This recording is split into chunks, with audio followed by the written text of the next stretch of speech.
minta Kak Murni. Cici ngapain itu? Mulai. Ya, mainin itunya. Zoom-nya dimainin. Kak Murni nanti yang berdoa mulai ya. Murni berdoa, Kak Murni. Ayo mari kita berdoa. Udah ya, kita berdoa. Terima kasih Tuhan, Bapa dalam surga, Bapa yang kami kenal di dalam nama Tuhan Yesus Kristus. Malam hari ini Tuhan kami kembali berkumpul, meskipun secara online Tuhan, kami percaya Engkau ada bersama dengan kami. Sebentar kami akan membahas kebenaran firman-Mu bersama-sama Tuhan melalui Semi ya Bapa. Tuhan tolong beliau berikan hikmat akabudi yang daripadamu, sertai Tuhan, dan Engkau memimpin sehingga renungan firman Allah yang disampaikan boleh tertanam dalam hati kami, dan kami juga dapat mengerti, dan bukan saja hanya kami mengerti Tuhan, dan biarlah kami boleh meresapi firman-Mu, dan kami boleh menjadi pelaku-pelaku firman Allah. Terima kasih Tuhan, kami mohon pimpinan-Mu, dan sertai acara Bible Study kami sepanjang hari ini. Meskipun cuma beberapa jam Tuhan, tapi biarlah Engkau menyertai dari awal sampai akhirnya. Terima kasih Tuhan, kami serahkan Bible Study kami malam ini ke dalam pimpinan-Mu. Dalam nama Tuhan Yesus Kristus kami sudah berdoa. Haleluya. Amin. Kisah berapa? Kisah 7 ayat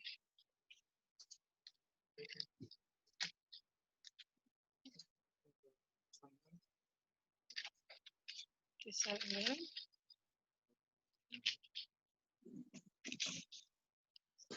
Kita akan baca kisah 6 ayat 8 sampai 15. Nanti saya minta Kak Suci ya yang membaca. Rini suaranya gaung. Kisah 7 ya. Kisah 7 yang kemarin ya.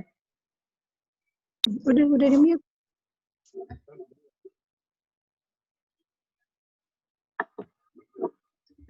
Delapan sampai 15, 6. Kisah 6, 8 sampai 15. Kisah 6, 8 sampai 15. Ya, Oke, yang bacakan aku yang kemarin ya. ya. Oke.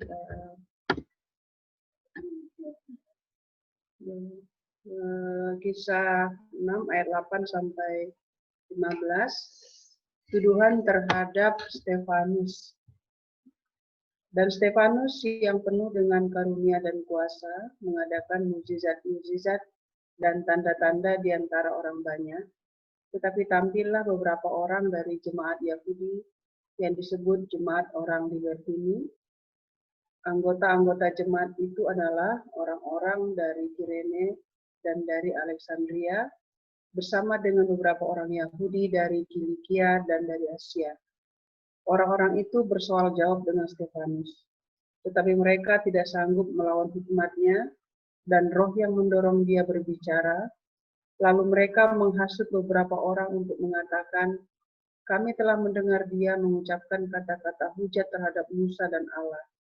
Dengan jalan demikian, mereka mengadakan suatu gerakan di antara orang banyak, serta tua-tua dan ahli-ahli Taurat. Mereka menyergap Stefanus, menyeretnya, dan membawanya ke hadapan mahkamah agama. Lalu mereka memajukan saksi-saksi palsu yang berkata, orang ini terus-menerus mengucapkan perkataan yang menghina tempat kudus ini dan hukum Taurat, sebab kami telah mendengar dan dia mengatakan bahwa Yesus, orang Nazaret itu, akan merubuhkan tempat ini dan mengubah adat istiadat yang diwariskan oleh Musa kepada kita. Semua orang yang duduk dalam sidang mahkamah agama itu menatap Stefanus, lalu mereka melihat muka Stefanus sama seperti muka seorang malaikat. Terima kasih Kak Suci. Sama-sama. Oke, selamat malam semua. Malam. Stefanus, salah seorang dari 7 itu memprovokasi perlawanan di antara orang-orang Yahudi yang berbahasa Yunani, yang tidak percaya dalam jemaat Yahudi yang disebut orang-orang merdeka, dengan mengadakan tanda-tanda dan mujizat-mujizat.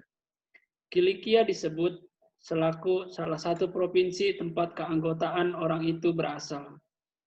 Tarsus, kota asal Paulus, terdapat di Kilikia. Dan bisa saja ada yang dapat ia lakukan di rumah ibadat yang ada di sana dan juga mengenai pertentangan ini. Penentang mereka tidak berhasil sampai mereka berupaya menghasut secara diam-diam. Perkataan secara diam-diam tidak diterjemahkan terjemahan baru 2. Beberapa orang yang memberikan kesaksian palsu terhadap Stefanus melebih-lebihkannya, memastikan hal-hal yang dikatakan oleh Stefanus dengan yang intinya dapat digunakan sebagai tuduhan kata-kata hujat terhadap Musa dan Allah. Kesaksian dari saksi palsu itu hampir sama dengan tuduhan terhadap Yesus di Markus 14 ayat 58. Tuduhan itu menyangkut bait Allah dan hukum Taurat. Itu aja di sini. Oke, makasih. Silakan, Bu.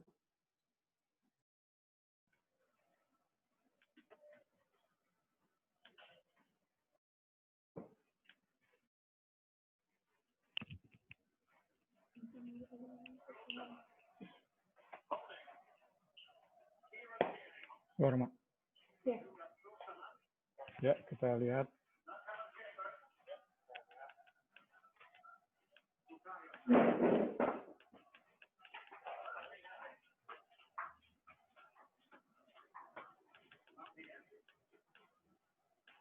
Mulai dari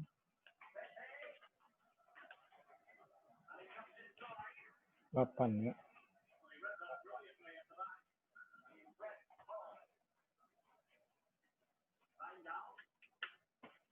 Tujuh orang setelah ditumpangkan tangan oleh para rasul, stepping out in new ministry ya, melangkah maju dalam pelayanan yang baru yang dipercayakan kepada mereka. Kemudian ini pertama kali dicatat dalam kisah para rasul, mujizat-mujizat dilakukan tidak oleh para rasul. Jadi tentu implikasinya teolog meyakini Stefanus bukan bagian dari rasul ya.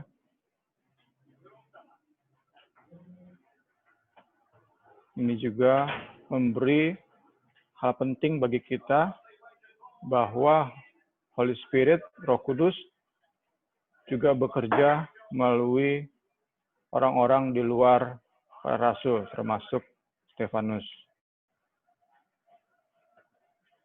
Kemudian ayat 9-10, para orang-orang Yahudi ya. Kemarin kita sudah bahas tentang orang-orang Yahudi yang lahir, dibesarkan di luar Palestina.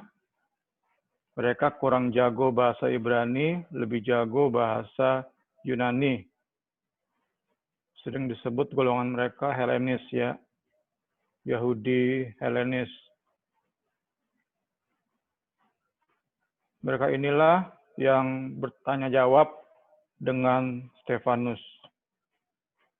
Jadi kalau saya perkirakan sih Stefanus dulu bagian dari mereka ya. Sebelum mengenal Yesus, Stefanus bagian dari freedman, libertini, bahasa Indonesianya libertini, kalau bahasa Indonesia freedman. Ini ya, freedman. Nah, freedman. Kenapa disebut freedman?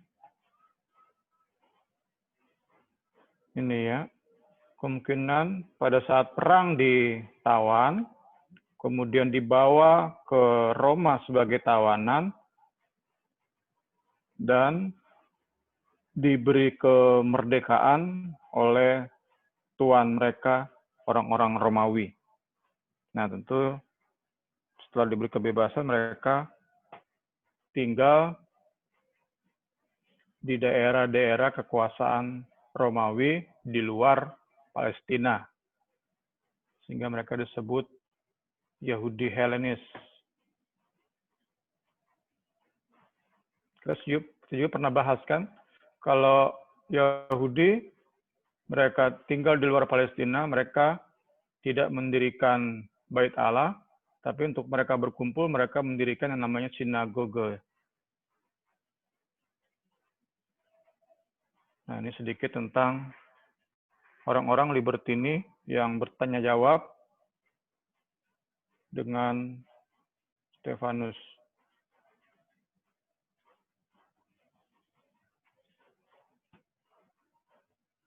Ini juga, buku ini juga menjelaskan mengapa mereka kritis ya. Orang-orang Yahudi Helenis ini kritis. Dalam, ini terangkan sini ya, in the dispersion, saat mereka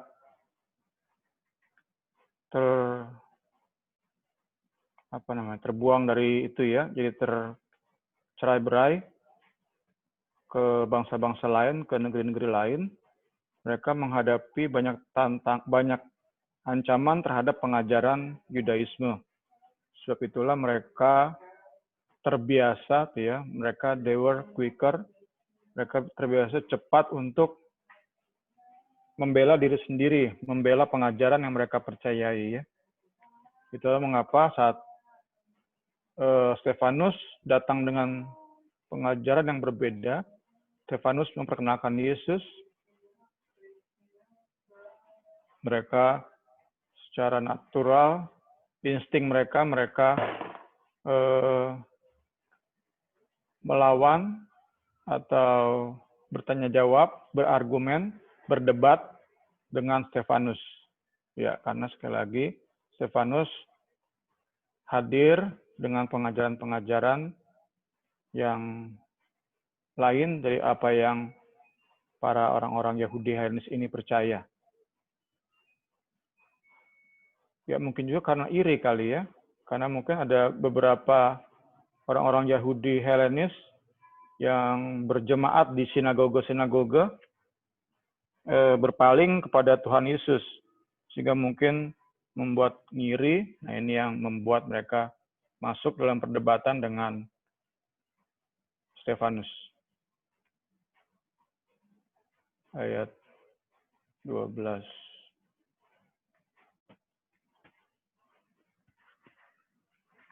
Sedikit tambahan dari saya. Tulisan Lukas tentang Stefanus ingin menegaskan bahwa keberanian, ketenangan, hikmat Stefanus bukan berasal dari dirinya sendiri. Dalam kapasitasnya sebagai manusia, tidak mungkin Stefanus bersikap dan menyampaikan argumen sedemikian rupa ya, seperti yang dituliskan oleh Lukas. Jadi sekali lagi dalam kapasitasnya sebagai manusia, tidak mungkin Stefanus bersikap, berargumen seperti yang Lukas tuliskan di sini. Kita percaya ini mujizat ilahi, bagaimana ia menghadapi tekanan yang sedemikian berat tanpa menjadi bingung, tanpa menjadi gegabah, kalap, sedih, menyesal, dan sebagainya ya. Ya, nanti kita tahu lebih lanjut, bisa kita katakan menyambut kematiannya, martirnya dengan siap, senang, dan penuh keyakinan. Saya coba daftarkan setidaknya ada 3 hal unik dari Stefanus. Tadi pertama, ia bukan salah satu rasul. Jadi relatif belum lama percaya pada Yesus ya. Tapi bukan berarti dia tidak menguasai PL. Karena kedua, ia seorang Yahudi Helenis. Meskipun lahir dibesarkan di luar Palestina, Stefanus ini tampaknya menguasai banget ya Perjanjian Lama.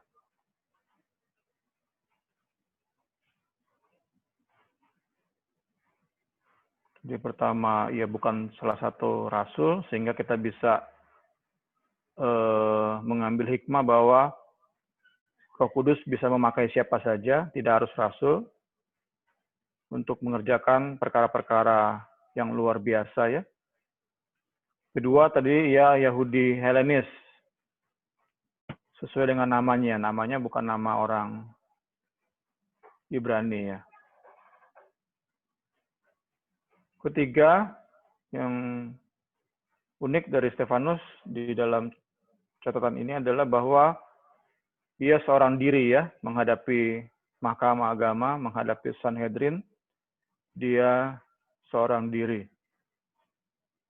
Sebelumnya kan Petrus, ada Yohanes, kemudian saat di penjara dicatat di situ para rasul, berarti nggak tahu 12 rasul atau yang jelas lebih dari satu rasul yang menghadapi penjara, penyesahan, apa kemarin ya, persekusi ya, dicambuk ya. Nah, dalam kisah Stefanus, ia seorang diri menghadapi tekanan yang sedemikian besar. Sebab itu kita yakini Stefanus nggak mungkin dengan kekuatannya sendiri ya. Ya. Kita akan coba masuk ke ini ya, langsung ke pembelaan Stefanus ya. Sebelum masuk ke isi pembelaan Stefanus,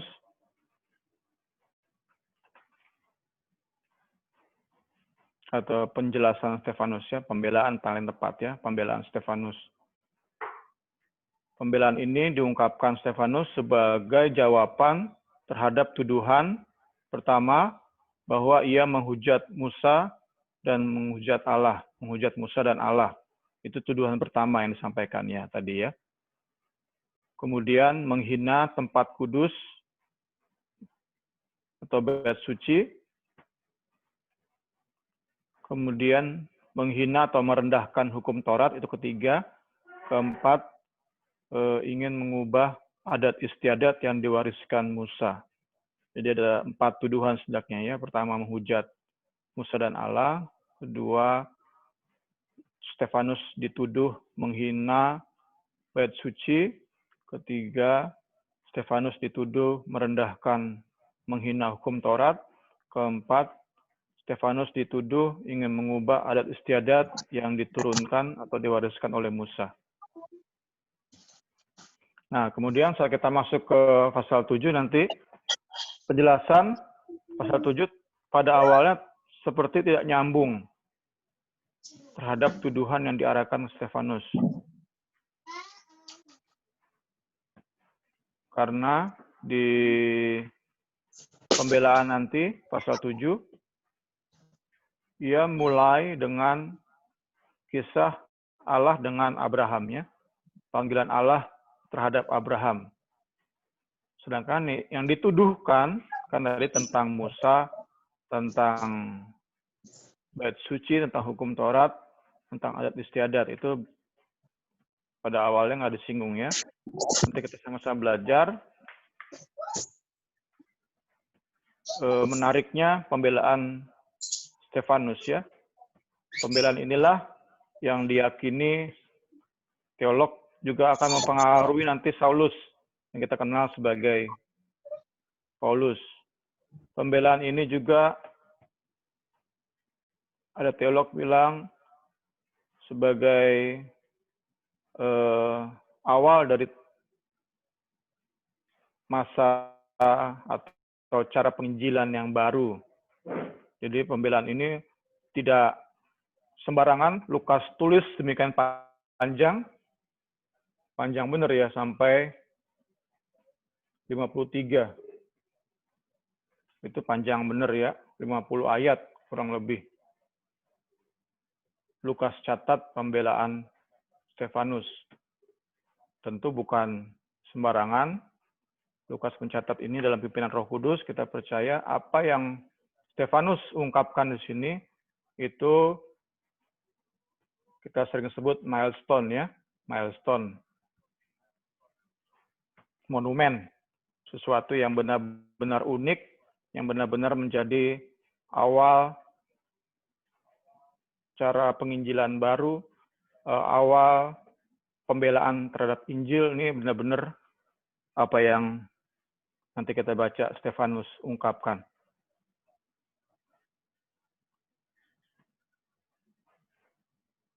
Buku tafsir ini, tafsir kita ini, membagi pembelaan Stefanus ke dalam dua bagian besar ya. Bagian pertama, inisiatif Allah, panggilan dan janjinya. Yaitu pertama, inisiatif Allah yang berupa panggilan Allah dan janji yang menyertai panggilan tersebut. Dan bagaimana orang benar merespon, menanggapi dengan percaya dan taat. Awalnya tentu Abraham ya, bapa segala orang percaya. Itu bagian pertama. Dalam catatan saya nanti saya kasih tanda merah ya. Nah ini merah ya. Nah baru yang orange tuh bagian dari kedua. Kalau orang benar tadi merespon dengan percaya dan taat, orang fasik yang diwakili salah satunya oleh saudara-saudaranya Yusuf, nanti kita baca, itu merespon inisiatif Allah, merespon panggilan dan janji Allah dengan penolakan dan ketidakpercayaan. Orang fasik merespon inisiatif Allah dengan penolakan, ketidakpercayaan. Dan di dalam penolakan ini, orang-orang fasik melakukan persekusi terhadap orang benar. Tepat seperti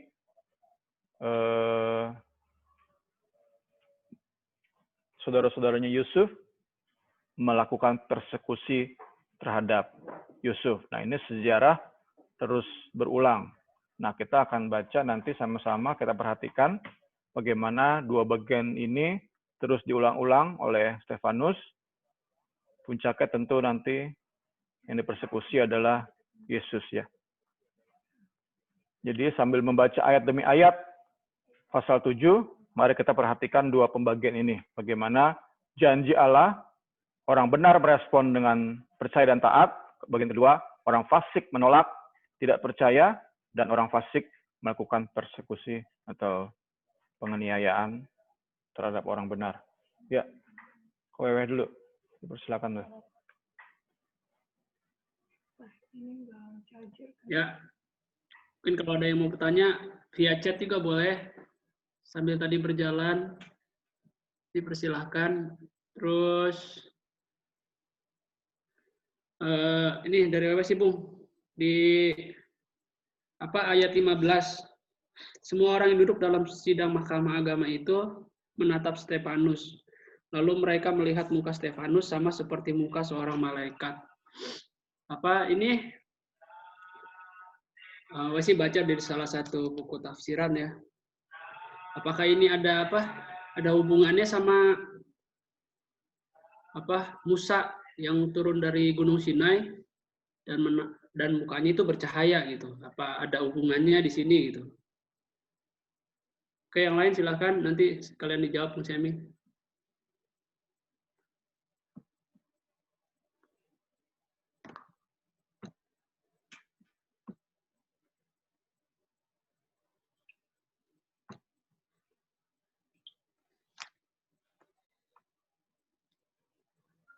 Oke.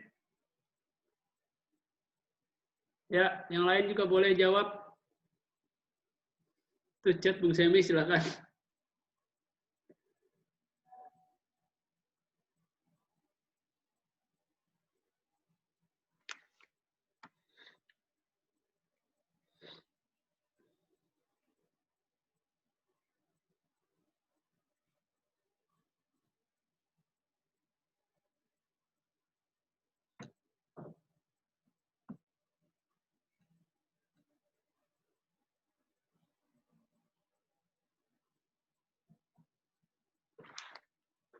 Mananya Mami?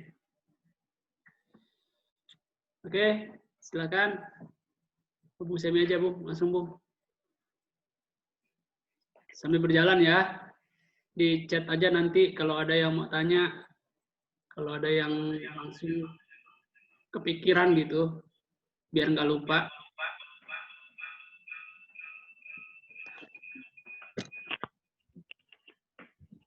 Ya di sini juga ini Weh, sama nih ya. Tafsirannya kemungkinan dibilang apa tadi bersinar apa?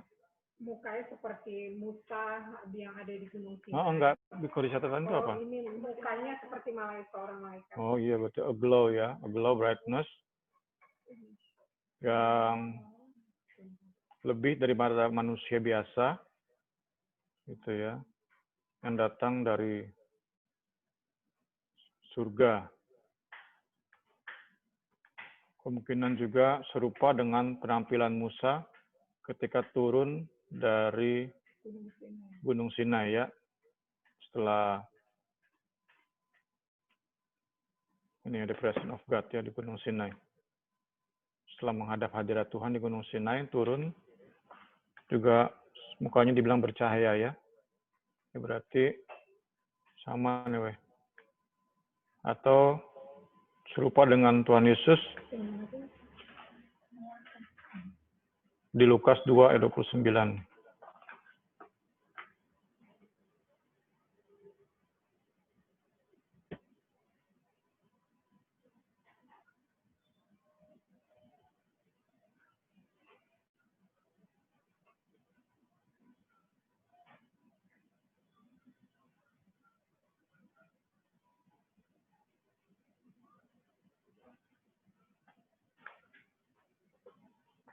Penuh dengan roh, hikmat, iman, kasih karunia, kuasa.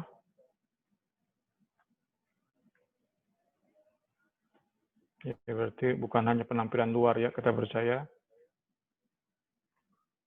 di dalam pribadi atau jiwa Stefanus itu punya kodrat-kodrat ilahi ya. Kodrat ilahi ada di bagian terdalam Stefanus, dan itu saat dihadapkan tekanan demikian besar, keluar dalam bentuk wajah yang bersinar, bercahaya. Ya, gimana Weh? Ya, biar Bung. Makasih. Niar, boleh Niar? Ya, Iya, silakan. kalau dari versi bukuku sih, itu kan dibilang kayak malaikat ya kok. Jadi itu kayak malaikat itu dalam Alkitab itu, malaikat itu kan digambarkan sebagai sosok yang membawa pesan dari Tuhan. Dan sosok yang menciptakan, kalau kita lihat itu penuh dengan inspirasi dan kagum gitu. Jadi tujuan malaikat itu kan untuk membawa pesan dari Tuhan kita gitu. Jadi Lukas berkata bahwa Stefanus tuh memiliki wajah seperti malaikat, itu sebenarnya juga menambahkan perannya Stefanus itu sebagai pembawa message, pembawa pesan dari firman Tuhan. Itu kenapa disamakan dengan malaikat, karena malaikat membawa firman Tuhan, terus Stefanus juga dilihat sebagai seseorang yang membawa firman Tuhan, pesan dari Tuhan. Jadi itu bukan semata-mata lihat kayak malaikat yang secara seperti malaikat beneran tuh enggak, tapi itu sebagai kayak ekspresi yang menunjukkan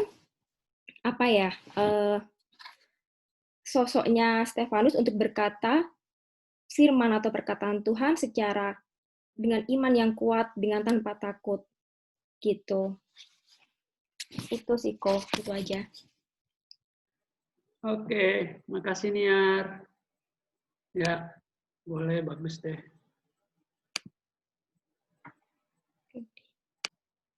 Oke, Karini lanjut Kak.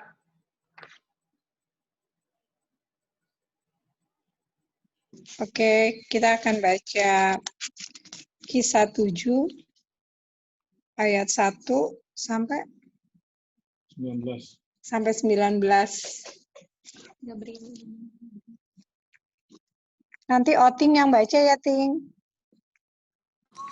Oke, Mama ini.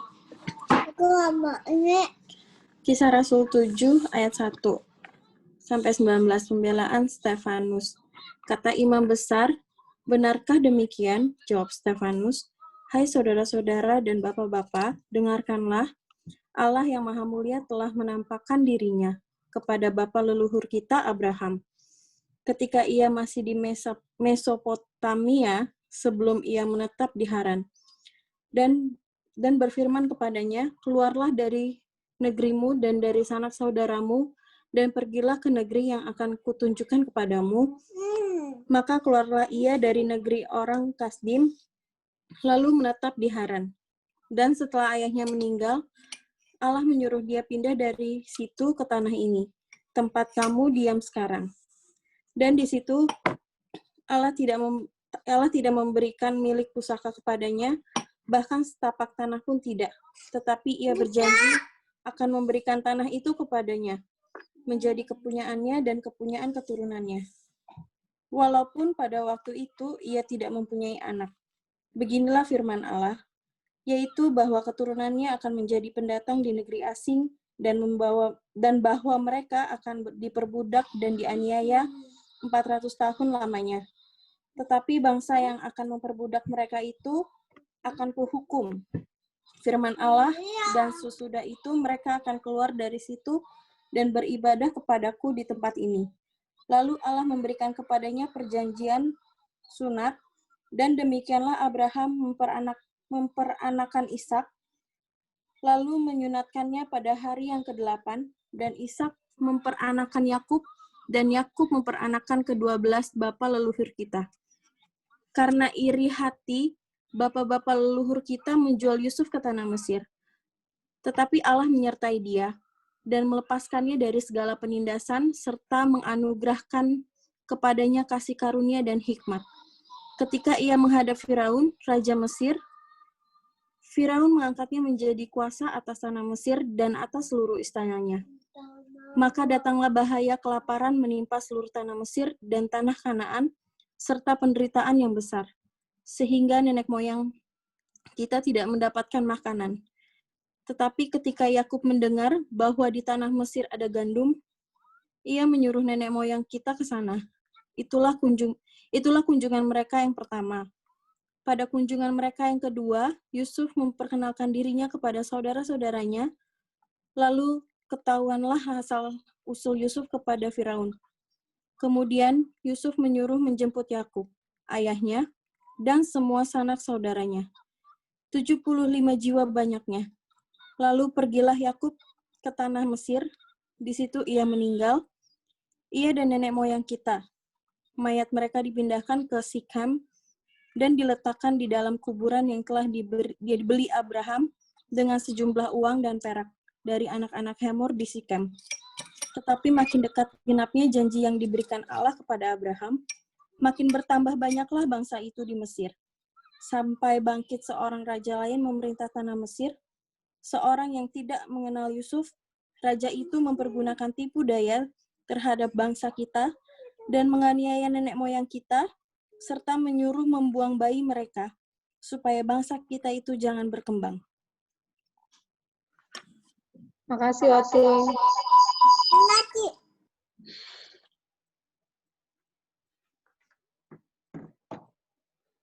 Oke. Pada umumnya Lukas menggunakan pidato. Lihat di pasal 2 ayat 14. Jawaban Stefanus terhadap pertanyaan, benarkah demikian? Bukan sekedar ya atau tidak. Pertanyaan tentang hubungan kekristenan dengan hukum Taurat dan dengan bait Allah adalah hal yang rumit. kompleks. Dan Stefanus menjawabnya dengan bijaksana melalui sejarah Perjanjian Lama. Pada dasarnya, jawaban Stefanus bahwa Yudaisme sebagai hubungan antara Allah dan umatnya lebih dahulu daripada bait Allah maupun hukum Taurat, dan bahkan dengan tanah Israel. Semua ini merupakan ekspresi dari Yudaisme ketimbang intinya. Paulus memakai cara yang sama dengan kembali kepada Abraham ketika ia menulis kepada orang-orang yang menghadapi guru-guru palsu di Galatia yang mengkhotbahkan pemusatan pada hukum Taurat Musa. Galatia 3 ayat 15-19. Apakah itu adalah benih yang telah tertanam dalam pikiran Saulus ketika ia berdiri di sana? Belum begitu jelas di pasal 8 ayat 1. Bagian pertama dari pidato tersebut mengenai sejarah keyahudian sebelum Musa, khususnya tentang Abraham dan Yusuf.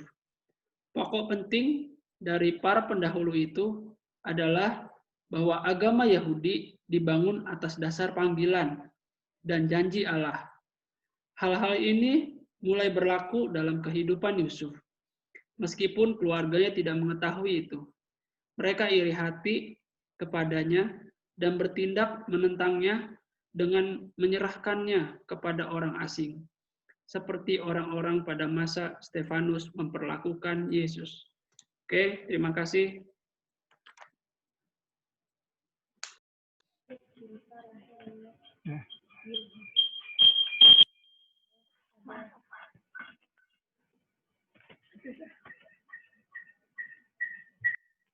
Keturunan Yakub nih. Ya. Di Kejadian berapa itu? Di Kejadian 6 ya. Ayat 1. Stefanus memberikan review terhadap sejarah Israel. Ia tidak sedang membela diri sendiri ya, defend himself, enggak ya, not trying to defend himself, tapi tujuannya adalah untuk membela Injil terhadap tuduhan palsu, tuduhan sesat. Ini tujuannya ya. Kita kenal istilah sekarang dengan apologetika ya. Nah, ya itu ya. Membela Injil dari tuduhan-tuduhan palsu, tuduhan-tuduhan yang mengada-ngada. Nah, sekarang banyak muncul ya dengan berkembangnya teknologi, YouTube. Nah, sekarang banyak para apologet melakukan apa yang dilakukan Stefanus. Bukan membela diri sendiri, tetapi membela Injil saat Injil diperhadapkan dengan tuduhan-tuduhan yang mengada-ngada, tuduhan-tuduhan palsu.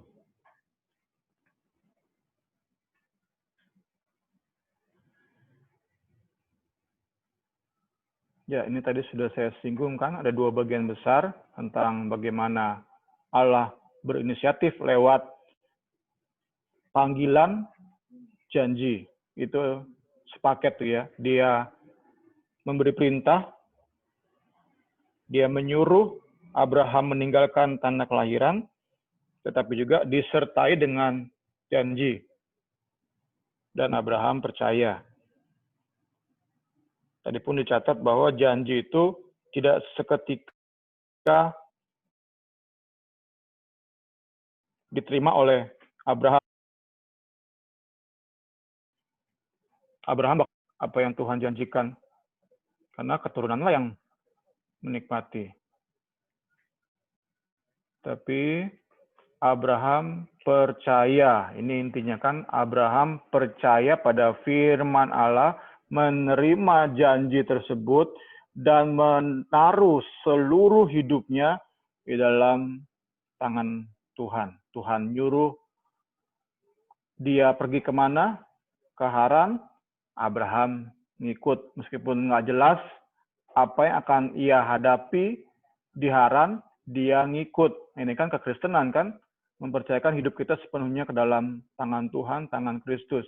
Inilah kekristenan, diwakili oleh Abraham. Nah, sekali lagi, ini bagian pertama. Allah berinisiatif dengan panggilan, perintah, janji.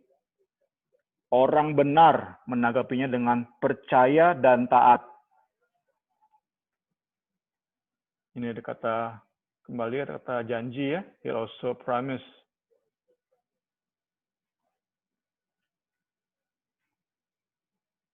Kemudian janji covenant. Covenant of sunat. Ini juga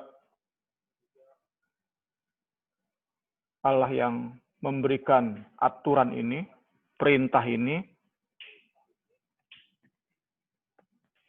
orang-orang benar menaatinya. Karena itulah Abraham menyunat Ishak pada umur 8 hari sesuai dengan perintah Allah. Ya, tak bosan saya singgung, ini janji Allah, perintah Allah, Abraham taat. Nah, di ayat 9, Stefanus membandingkan antara perlakuan Allah terhadap Yusuf. Yusuf ini orang benar ya. Yusuf hidup dalam janji, dalam panggilan Allah. Jadi Abraham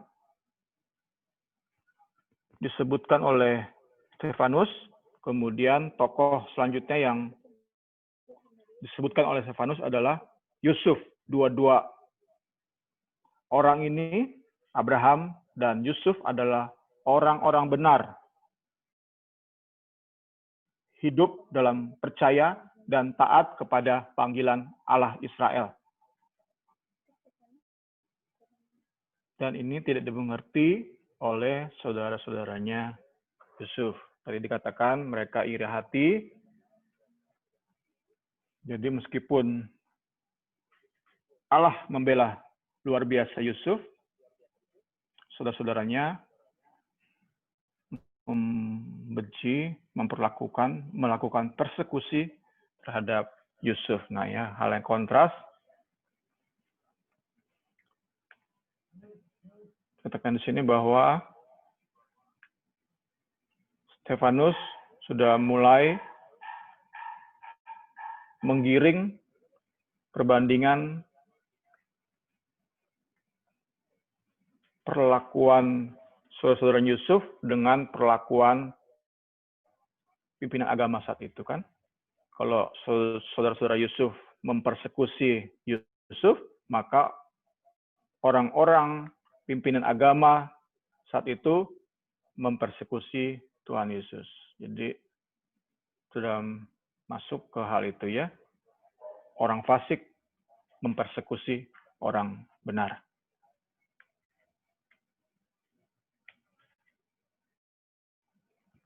(14, 15, 16).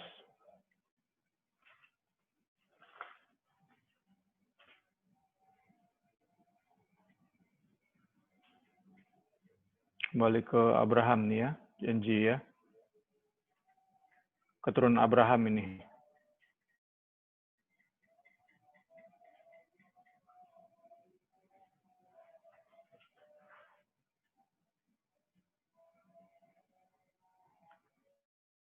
Kembali ke ini kan, Imam Abraham, bahwa dia percaya keturunannya akan memiliki tanah Palestina, tanah perjanjian, Yerusalem.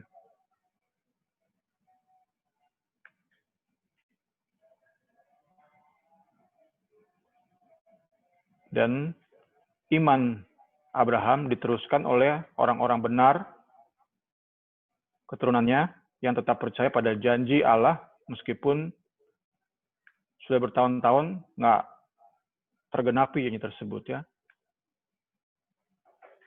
Tanpa bukti akan terpenuhi, tergenapi janji-janji tersebut.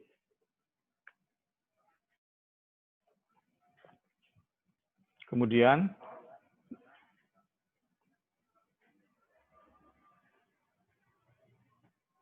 dibandingkan kembali buku ini membandingkan antara orang-orang benar dengan orang-orang fasik yang di sini diwakili oleh Sanhedrin, ya.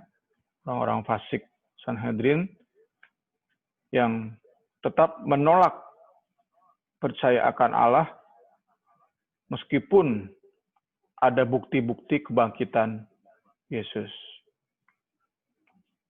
Cukup bukti bahwa Yesus ini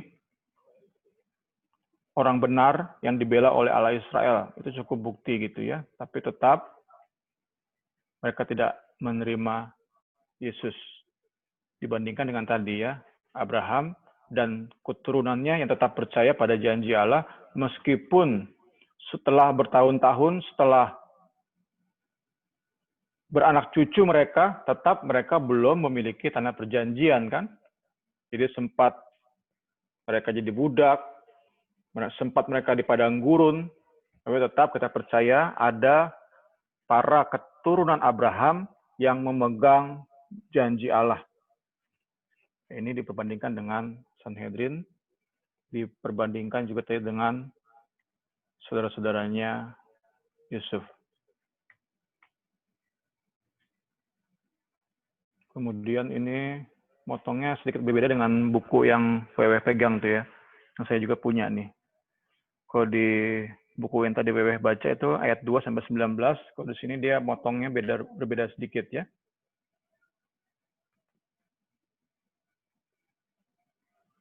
Kita ini dulu aja ya, potong dulu aja. Mungkin ada yang ingin bertanya jawab. Dipersilakan.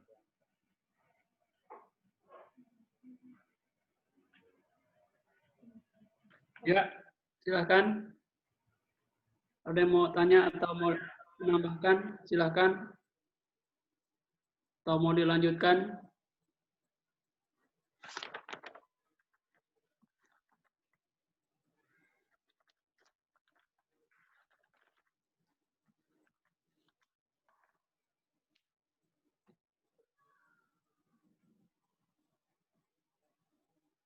Ya, nggak ada.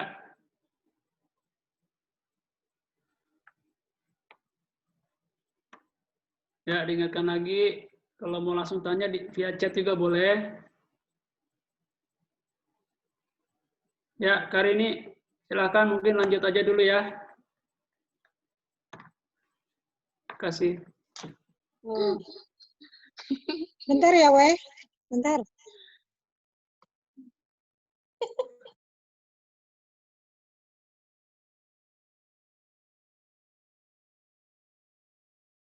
Oke, lanjut ya. Berarti nanti Karini minta tolong Agnes ya, Nas, ayat 20 sampai 43. Kasih. Oke, Karin. 20 sampai 43 ya. Pada waktu itulah Musa lahir dan ia elok di mata Allah. 3 bulan lamanya ia diasuh di rumah ayahnya, lalu ia dibuang, tetapi putri Firaun memungutnya dan menyuruh mengasuhnya seperti anaknya sendiri. Dan Musa dididik dalam segala hikmat orang Mesir, dan ia berkuasa dalam perkataan dan perbuatannya. Pada waktu ia berumur 40 tahun, timbullah keinginan dalam hatinya untuk mengunjungi saudara-saudaranya, yaitu orang-orang Israel. Ketika itu ia melihat seorang dianiaya oleh seorang Mesir, lalu ia menolong dan membela orang itu dengan membunuh orang Mesir itu. Pada sangkanya saudara-saudaranya akan mengerti bahwa Allah memakai dia untuk menyelamatkan mereka. Tetapi mereka tidak mengerti. Pada keesokan harinya, ia muncul pula ketika 2 orang Israel sedang berkelahi. Lalu ia berusaha mendamaikan mereka. Katanya, "Saudara-saudara, bukankah kamu ini bersaudara? Mengapa kamu saling menganiaya?" Tetapi orang yang berbuat salah kepada temannya itu menolak Musa dan berkata, "Siapakah yang mengangkat engkau menjadi pemimpin dan hakim atas kami? Apakah engkau bermaksud membunuh aku, sama seperti kemarin engkau membunuh orang Mesir itu?"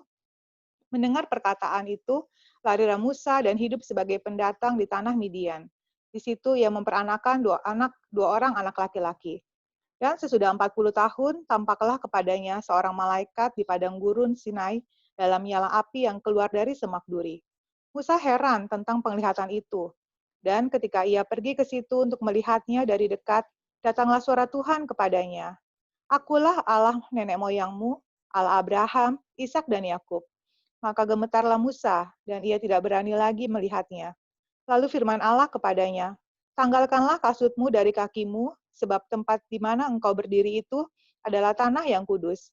Aku telah memperhatikan dengan sungguh kesengsaraan umatku di tanah Mesir, dan aku telah mendengar keluh kesah mereka.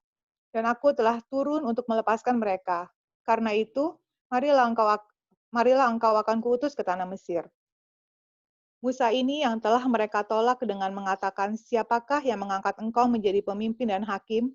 Musa ini juga telah diutus oleh Allah sebagai pemimpin dan penyelamat oleh malaikat, yang telah menampakkan diri kepadanya di semak duri itu. Dialah yang membawa mereka keluar dengan mengadakan mujizat-mujizat dan tanda-tanda di tanah Mesir, di Laut Merah, dan di padang gurun 40 tahun lamanya. Musa ini pula lah yang berkata kepada orang Israel, seorang nabi seperti aku ini akan dibangkitkan Allah bagimu dari antara saudara-saudaramu. Musa inilah yang menjadi pengantara dalam sidang jemaah di padang gurun di antara malaikat yang berfirman kepadanya di gunung Sinai dan nenek moyang kita. Dan dialah yang menerima firman-firman yang hidup untuk menyampaikannya kepada kamu. Tetapi nenek moyang kita tidak mau taat kepadanya. Malahan mereka menolaknya. Dalam hati mereka ingin kembali ke tanah Mesir. Kepada Harun mereka berkata, buatlah untuk kami beberapa Allah yang akan berjalan di depan kami. Sebab Musa ini yang telah memimpin kami keluar dari tanah Mesir, kami tidak tahu apa yang terjadi dengan dia. Lalu pada waktu itu mereka membuat sebuah anak lembu dan mempersembahkan persembahan kepada berhala itu, dan mereka bersukacita tentang apa yang dibuat sendiri oleh mereka. Maka berpalinglah Allah dari mereka dan membiarkan mereka beribadat kepada bala tentara langit, seperti yang tertulis dalam kitab nabi-nabi. Apakah kamu mempersembahkan kepadaku korban sembelihan dan persembahan selama 40 tahun di padang gurun itu, hai kaum Israel? Tidak pernah, malah kamu mengusung kemah Molok dan bintang dewa Revan, patung-patung yang kamu buat itu untuk disembah. Maka aku akan membawa kamu ke dalam pembuangan sampai di seberang sana, Babel. Makasih Agnes. Sama Karin.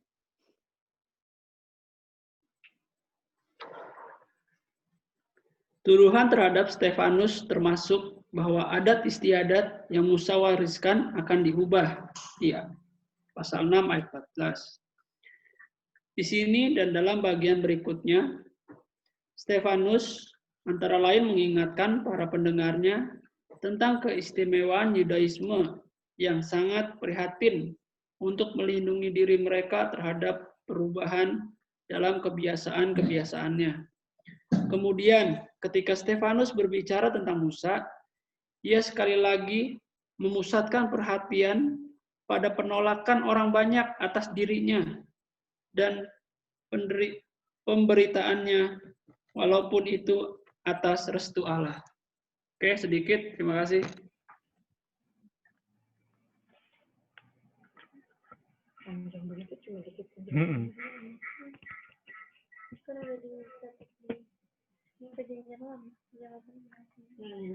Ya, oke. Waktu penggenapan janji Allah kepada Abraham sudah tiba. Dengan ditandai lahirnya Musa, ya, puji Tuhan. Bilang Musa itu elok di pemandangan Allah.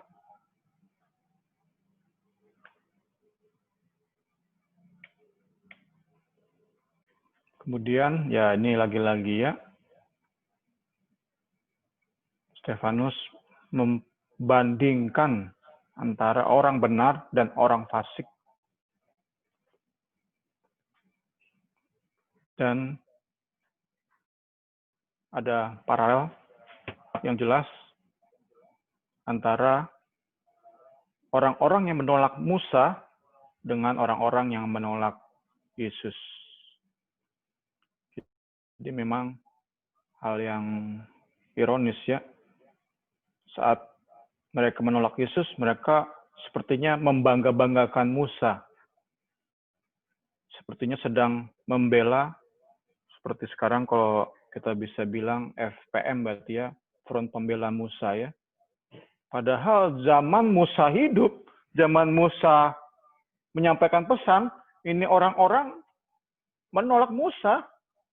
Diwakili keturunan mereka adalah para imam, gitu kan. Orang-orang Farisi, kan ini unik nih ya. Hal-hal unik seperti ini ya, yang sampai terjadi dalam hidup kita, keluarga kita ya. Karena intinya menolak kebenaran, itu doang intinya sih ya. Bahkan saat mereka sudah banyak mendapati tanda-tanda, bukti-bukti yang nggak bisa mereka sangkal bahwa Yesus ini bukan manusia biasa. Yesus ini memperoleh perkenanan Allah Israel, nggak mungkin manusia biasa dia. Tetap saja Yesus ditolak. Demikian pula saat Musa dipakai Tuhan mengadakan 10 tulah, membelah laut. Nah, loh, bisa kita daftarkan kan? Banyaknya mujizat yang Musa perbuat, yang Allah perbuat lewat Musa. Tetap saja saat Musa menyampaikan hukum, banyak yang menolak. Bahkan kita punya catatan saudara sendiri ya, Miriam ya, itu mempertanyakan otoritas Musa loh. Demikian ya, menyeramkan dosa ini ya, ketidakpercayaan, keraguan, ini menyeramkan. Kita bisa mendalami apa yang Stefanus ungkapkan, kita bisa lebih hati-hati lagi terhadap dosa ini ya, karena inilah mother segala dosa ya, ibu segala dosa ya ini ya, ketidakpercayaan. Ya, lanjut. Sampai 43. Ini memang tadi disinggung juga kan, Pak Wewe juga cuma berapa, satu paragraf nih Pak Wewe tadi ya. Nah itu memang berupa kisah aja, di cepat kita tafsirannya ya. Nah ini masuk di ayat 34. Stefanus menekankan poin utamanya bahwa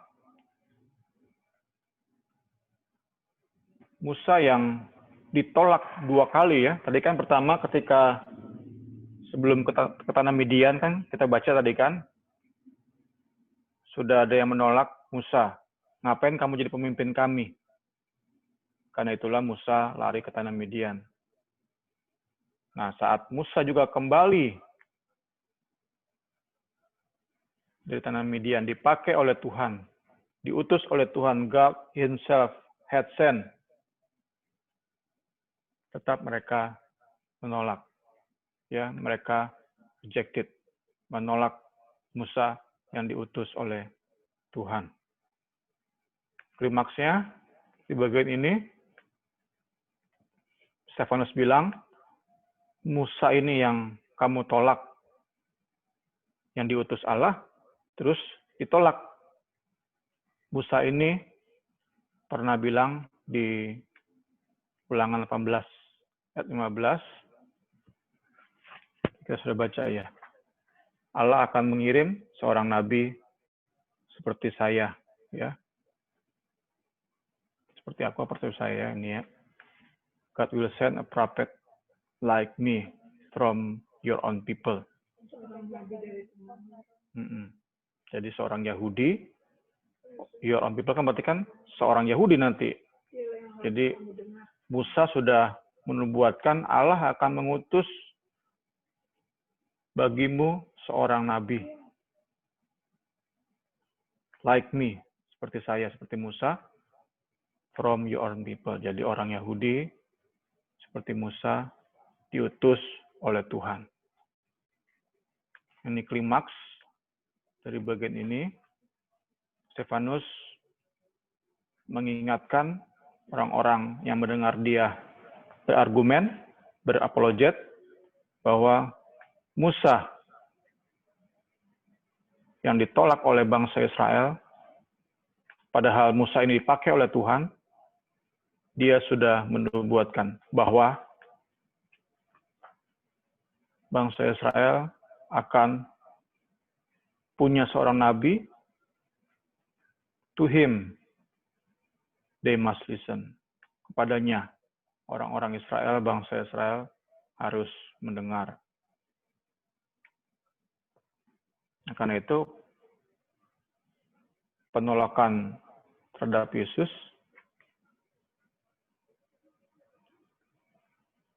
penolakan terhadap Musa pada hakikatnya adalah penolakan terhadap Allah sendiri, ya. Allah yang mengutus Musa, Allah yang mengutus Tuhan Yesus. Mereka tolak. Pada hakikatnya, esensinya, ketidakpercayaan adalah menolak Allah. Menolak Allah.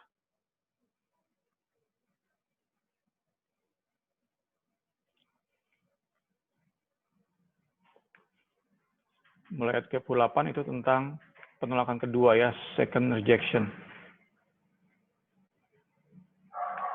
Bahkan penafsir bilang penolakan yang lebih parah, yaitu penolakan tadi saya singgung terhadap Allah.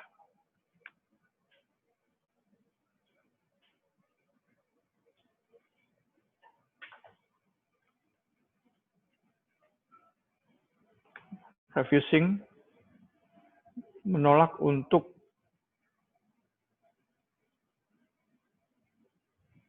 taat kepada Allah melalui Musa, menolak Allah yang mengutus Musa, dan karena itulah mereka berpaling kepada, bukan berpaling ya, mereka pengen kembali ke Mesir, ya, kita sudah baca tadi ya, mereka pengen kembali ke Mesir.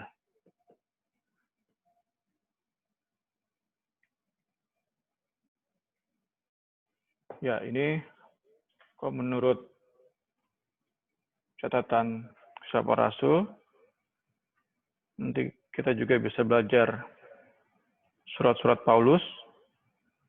Saat kita menolak Allah, maka Allah menyerahkan. Bilang apa di situ, Mak? 42. Turn away. Maka berpaling Allah dari mereka dan membiarkan mereka beribadah kepada Nah, itu ya, Allah sudah bisa dibilang nyerah ya Allah ya.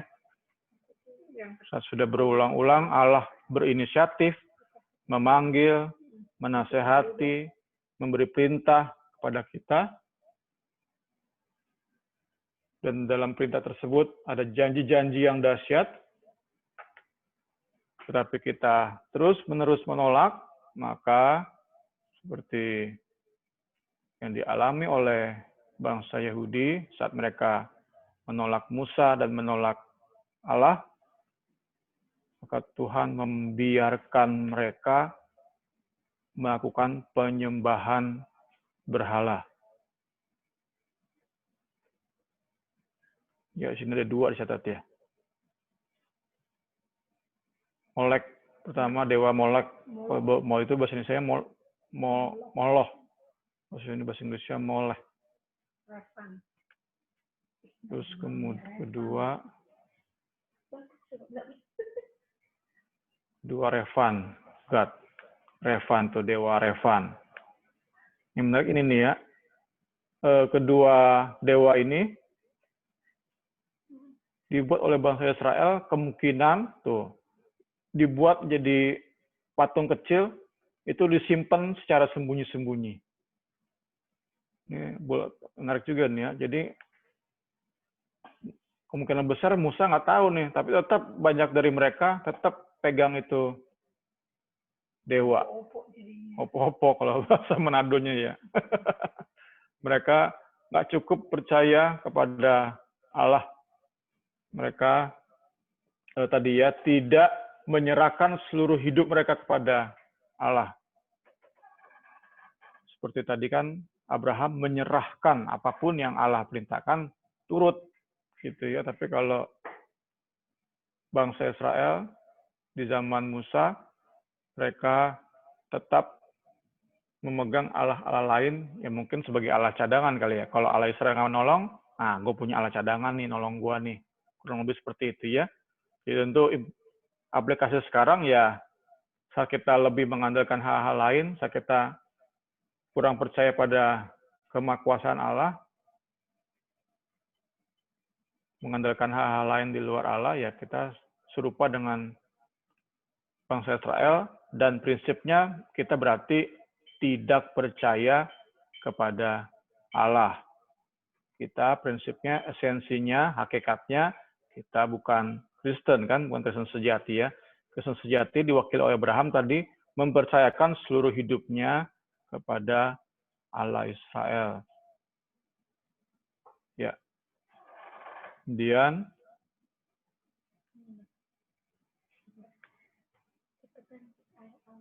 Allah Israel lah yang ingin mengubah itu ya, bukan Yesus nih ya, the Father of Israel.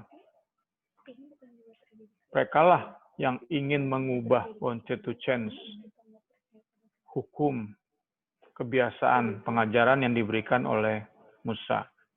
Jadi disimpulkan oleh di bagian ini, Stefanus menyimpulkan nenek moyang kamu lah gitu ya, yang ingin mengubah.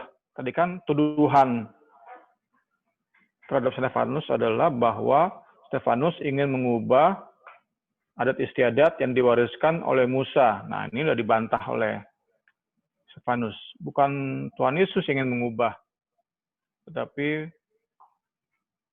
nenek moyangmu, the fathers of Israel, yang ingin mengubah hukum, kebiasaan, dan pengajaran dari Musa. Ya, dipersilakan dulu untuk diskusi mungkin. Ya, kasih Bung. Ayo, kasih kesempatan Bung Semi buat minum, nyemil. Kita diskusi ya, teman-teman ya.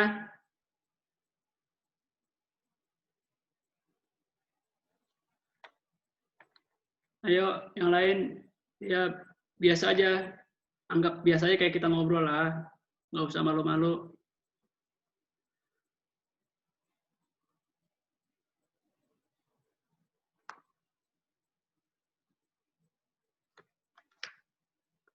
Clear banget tadi penjelasan dari Bung Semi, banyak banget gitu gunanya dan manfaatnya buat kita lah ya, buat saya secara pribadi lah yang pasti intinya. Jadi kalau cuma baca aja, memang seperti Bung Semi tadi bilang, sepertinya kayak nggak nyambung gitu. Tapi setelah mendengar dan kita sama-sama belajar di tafsiran buku gitu, ya clear ternyata gitu. Jadi ya luar biasa banget sih menurut saya sih. Makanya itulah yang membuat saya terus tertarik untuk mendalami firman Tuhan ya seperti ini gitu.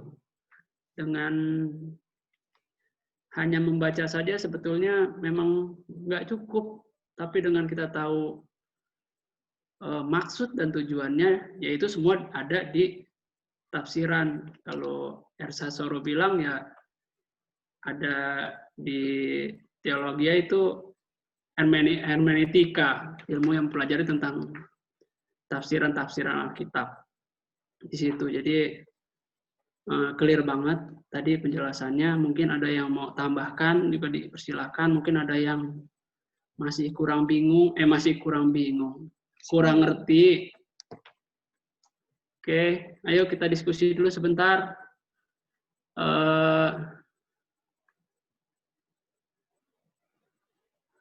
Kak Suci, ada yang mau ditanya Kak Suci?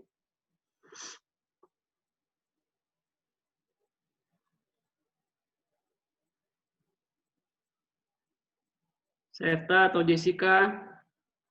Yang dekat katanya kemarin tuh habis selesai, terus langsung bisa diskusi. Ayo dong diskusi di sini. Ayo Seta, Jessica. Jessi nih banyak pertanyaan. Ayo Jessica, ayo silakan. Yes. Biar semuanya ini kita aktif gitu. Jadi seneng loh ada pertanyaan-pertanyaan yang kadang-kadang kita sendiri nggak kepikiran gitu, tapi oh ini toh gitu. Jadi gunanya diskusi itu ada hal-hal yang ternyata enak untuk dibahas gitu. Ayo Jess, silakan Jessica.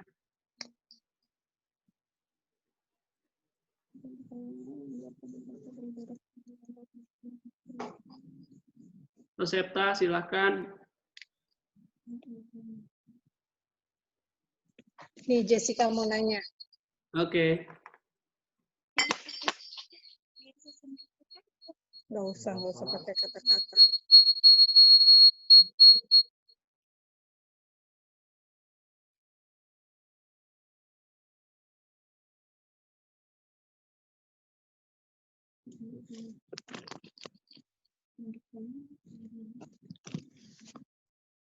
Ya penjelasannya.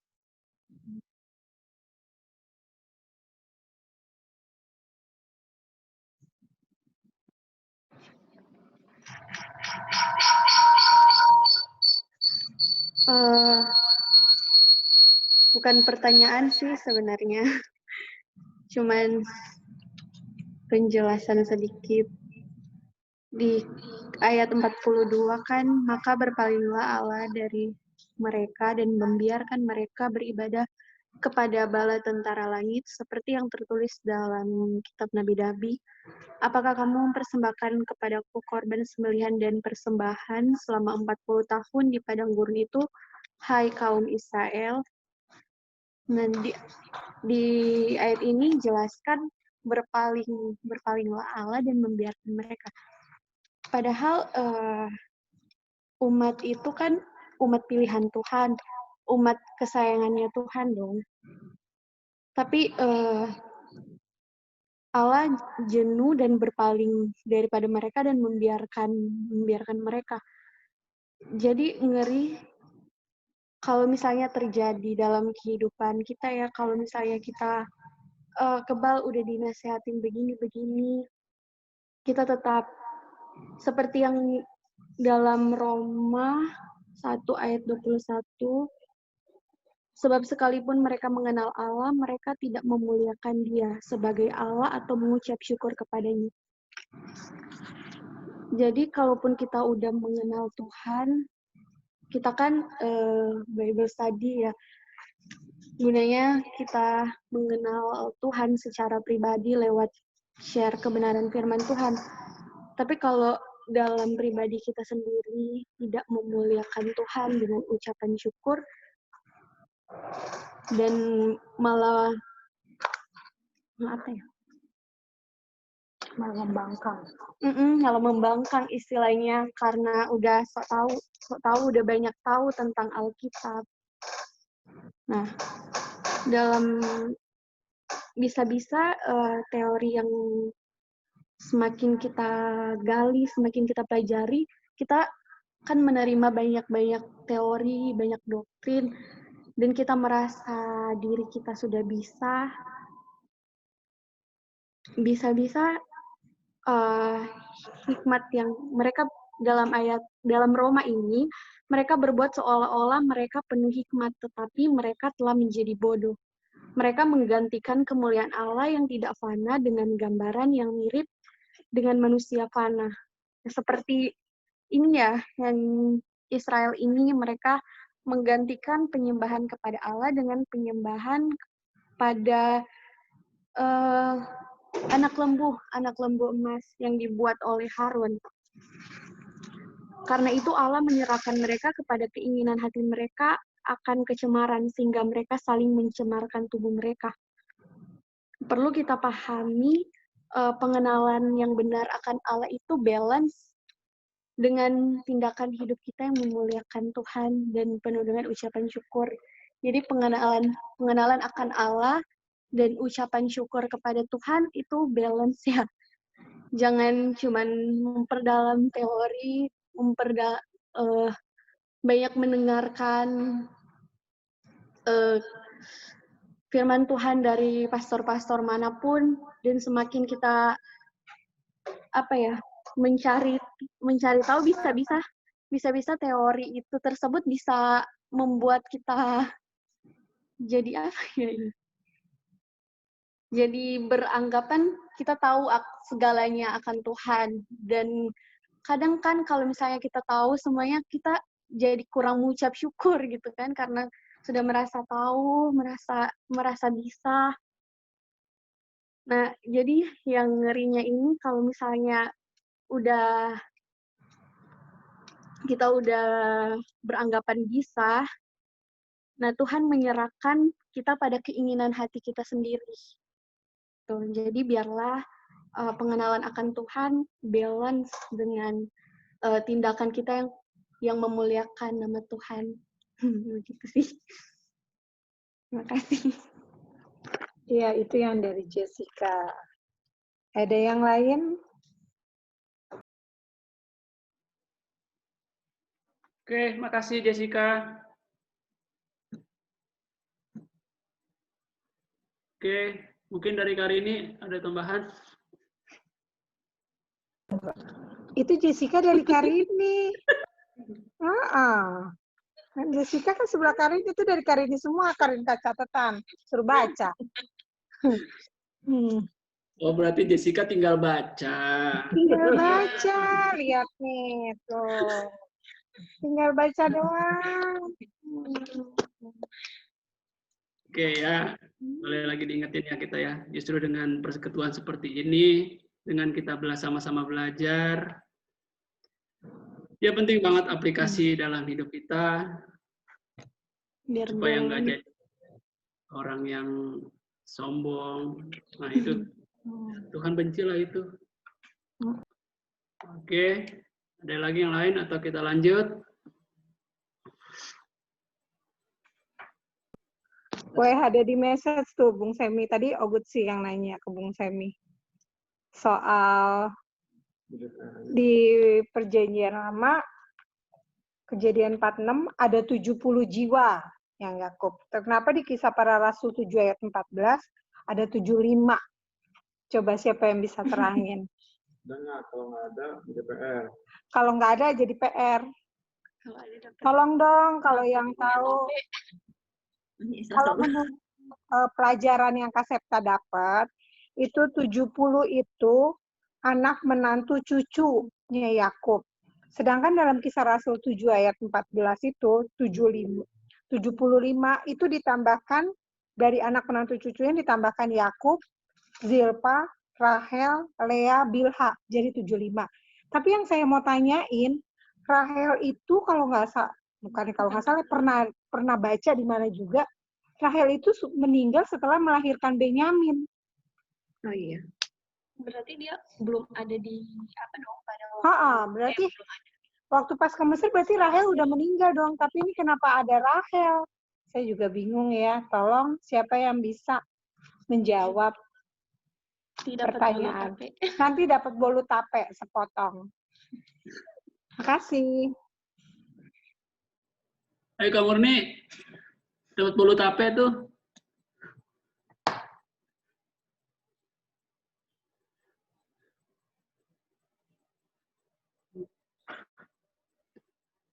Tadi kan udah dijawab sama Septa. Kan masalahnya si Rahel udah meninggal. Memang udah dijawab sama Septa jadi 75. Nah, yang saya tanyakan itu, Rahelnya itu sebenarnya udah nggak ada. Innalillahi.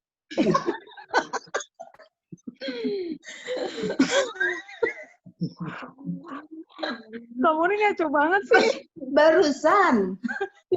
Meninggalnya. Kamu ini kebanyakan makan apaan? Kecoa. Iya, coba dong. Tafsiran siapa nih yang punya? Penasaran aja. Kalau nggak ada PR ya. Oh, soalnya benar ya. Minggu depan ya kasih tahu kalau yang tahu 75 itu dari mana. Oke. Ayo weh, lanjutkan weh.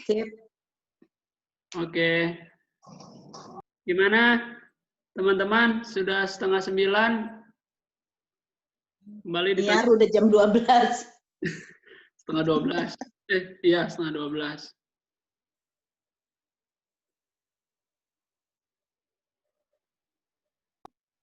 Udahan aja weh kalau Setengah nggak ada. satu tuh. Niar udah setengah satu. Enggak apa-apa kok. Belum ngantuk, Niar? Belum kok, belum jam tidur. Udah ngantuk itu. Apa-apa, kita kalau memang sudah cukup, kita lanjut lagi di berikutnya, Minggu 44. depan ya. Sekali lagi, saya terima kasih untuk Bung Semi ya. Teman-teman semua yang sudah join. Yang memberkati banget. Saya diberkati, saya percaya teman-teman semua diberkati. Tambah kita tahu, bukan bertambah menjadi sombong, gitu ya, tapi kita semakin rendah hati, semakin kita tahu, semakin kita mengenal Tuhan kita dengan benar, semakin kita terus belajar merendahkan diri dengan kita tahu. Karena baterai habis ya, padahal cuma selisih 1 jiwa.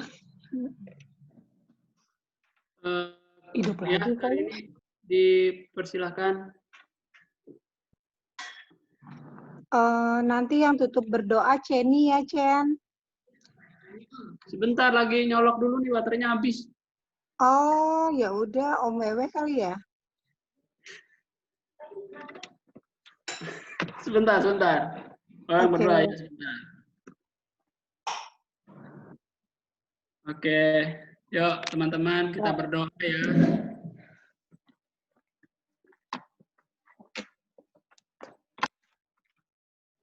Haleluya Tuhan. Apa kami bersyukur ya Tuhan Yesus. Kesempatan luar biasa Tuhan kembali berikan kepada kami. Kami sungguh bersyukur Tuhan. Sekalipun dengan keterbatasan kami tidak dapat tatap muka Tuhan. Sungguh Tuhan Yesus. Setiap kesempatan indah Tuhan begitu luar biasa Tuhan nyatakan bagi kami. Melalui Tuhan Yesus kami percaya kami yang ada Tuhan Yesus. Seberapa kami yang ada Tuhan Yesus malam ini. Kami percaya Tuhan, inilah kerinduan kami Tuhan. Untuk kami boleh belajar Tuhan akan kebenaran firman-Mu. Untuk kami lebih dari Tuhan Yesus mengenal Engkau Tuhan. Dengan kami mengenal Engkau, kami semakin menyadari Tuhan akan keberadaan kami Tuhan. Kami ada Tuhan Yesus semua semata-mata karena kasih-Mu Tuhan. Kami ada semua karena kemurahan-Mu Tuhan. Tidak membuat kami sombong, tidak membuat kami keras hati Tuhan. Seperti bangsa Israel Tuhan. Seperti para imam-imam kepala, ahli-ahli Taurat.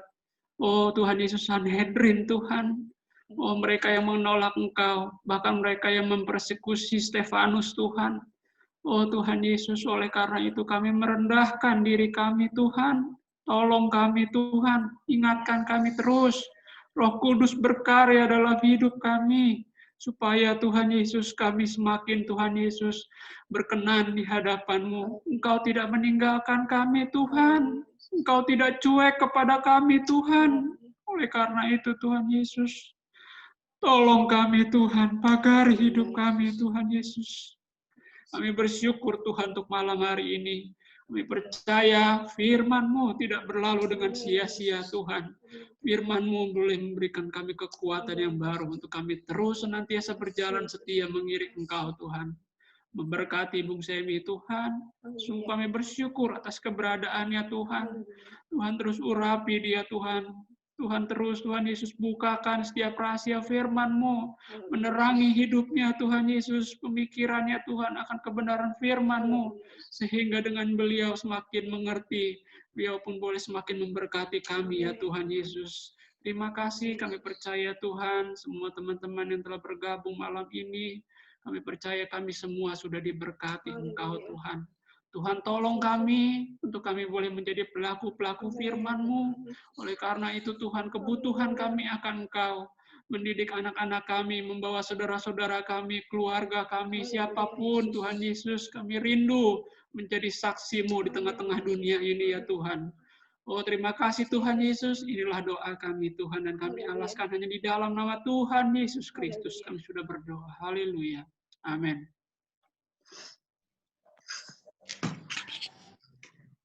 Oke, makasih Bung Semi, Joy, terima kasih Joy. Selamat malam semuanya. Jadi Makasih ya.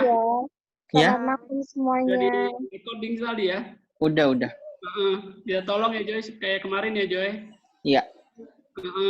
Kasih banyak semua teman-teman. Ya. Oke, Selamat bye. malam ya semuanya, malam.